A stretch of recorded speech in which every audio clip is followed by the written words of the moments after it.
One of the exciting things about creating Aliens Colonial Marines is that it's not based on a movie, it's a sequel to a movie, a series of movies.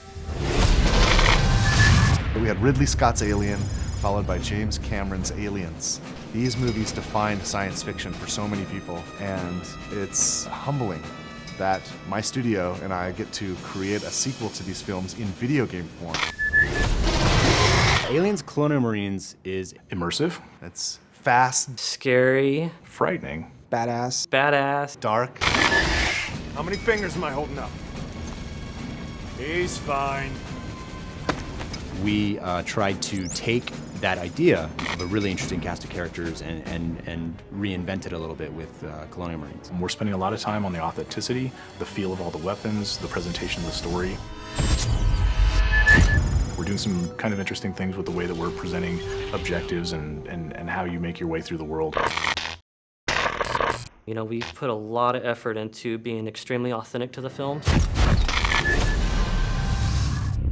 We're trying to be very much within canon, and we know that a lot of the hardcore fans take this very seriously. In the past, we've gotten some feedback on screenshots or on some of the videos released, and we take that stuff very, very seriously. We've made changes to the game to make sure that this is what the fans really, really want, and it actually hits the expectations that everyone has.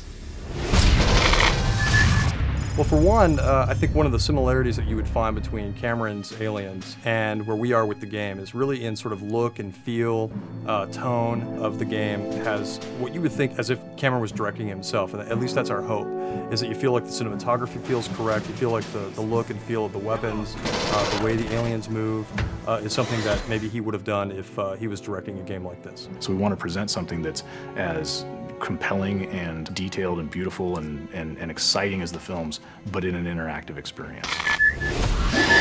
So I feel really fortunate to have had the chance to have met with Ridley Scott. We were talking about possibly doing a Blade Runner game, which a lot of people have heard about and would love to see, and we'd love to see at some point. But in that conversation that we had with him, he also knew that we were interested in making an Aliens game. So he brought out his sort of storyboards for the movie Alien, and he went through, basically one by one, and has kind of been able to explain to us some of the backstory and some of those kind of things that we've been able to incorporate in the game.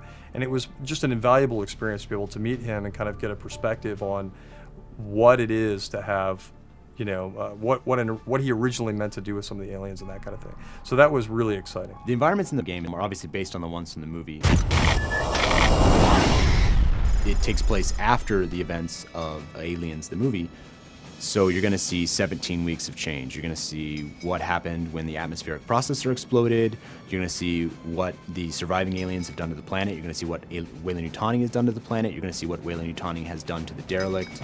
You're definitely going to see what happened in the 17 weeks since the events in Aliens, the film. If you enjoyed the films, you'll get double satisfaction from it because of all the connections that stays true to the canon. It's got a very strong story, it's got great action, it's got an interesting enemy, it's got interesting environments, it'll make you shit your pants from time to time. The Aliens universe is just cool.